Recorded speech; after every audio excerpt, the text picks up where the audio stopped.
Sasa hivi ni saa 8:15. Kuna moja kati ya video nimetoka kutumiwa hapa Instagram, imenihuzunisha sana.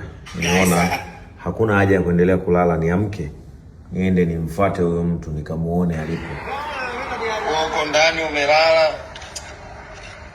na mwenzako yuko hapa na mwanae ana pa kwenda, maskini.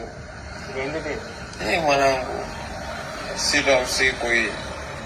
Ona upendo wa mama kabisa, jamani. Ndio tunatembea tembea, sio tunalala tu.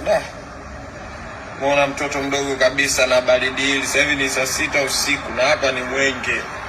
Hii Mwenge kabisa, usije unasema wewe si wapi, hamna. Hii Mwenge. Hii hapa ile si Waikiki, ndio hii hapa. Kwa TV Mwenge kabisa, Tronic hiyo hapo bango. Mkubwa yuko pale na upendo wake kabisa ile.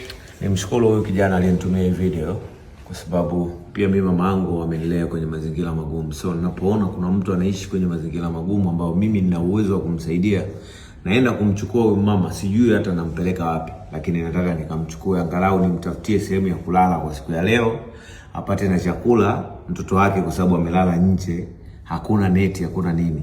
Nimtafutie sehemu ya kwenda kumwacha, aidha ni hoteli au wapi. Ndani ya hizi siku 2 nimtafutie sehemu ya kulala ambao atakuwa analala yeye na mtoto wake. Sijui kitu chochote kuhusu yeye na familia yake, lakini story yake imenigusa. Natamani kuwa mmoja kati ya watu ambao nitaenda kugusa maisha yake. Hata wewe unaweza kuwagusa watu waliopo mtaani kwako.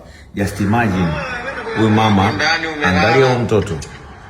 Huyu ni mtoto hapa na amelala sakafuni. Na hapa ni nje Mwenge. Hebu fikiria leo hii kuna mtu anakaa na mtukana mama. Wakina mama wote duniani waheshimiwe kwa sababu wamefanya vitu vikubwa sana kwenye maisha yetu. Sina muda wa kuendelea kusubiri wala kupoteza kinje.